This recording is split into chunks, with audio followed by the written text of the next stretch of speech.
Kas sa rinnapiima oled juba maitsnud? Ei ole veel maitsnud rinnapiima. Aga sul ei ole sellist nagu uudisimu, et Marge, kas kellelgi, kas sa oled kuulnud, et mingil mehel on? Jaa, ma arvan, enamus mehi tahab teada, kuule, kui tema laps, tema armastatud beebi tarbib seda, kes pool aastat, kes 1,5 aastat, siis minu tutvusringkonnas ma arvan küll enamus mehi. Kas sellest esimesest korrast, kui sa praktiliselt terve oma esimese otsa oma elust muud süüa ei saa, kas sellest maitsmisest ei piisa või, et sa pead veel hakkama mingite teiste naiste oma jooma, välja arvatud oma ema. See ei ole ema piim, see on naise piim. See ei ole ema piim, kui mina seda maitsen, see on mu naise piim.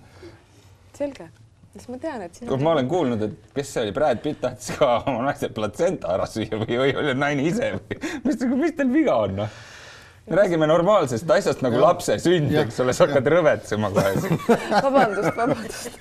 Ma teadsin seda, et sain nagu teada, et kui väiksel beebil tuleb nohu, et siis pannakse seda emapiima natukene ninna, et see võtab nohu ära. See võtab kusjuures sul ka nohu ära, kui sul tuleb nüüd talvel nohu. Mul ei ole hirmuga vist seda nohu tulnud sellel talvel. Ei no, iga kord, kui aevastad, lähed need kohe niimoodi.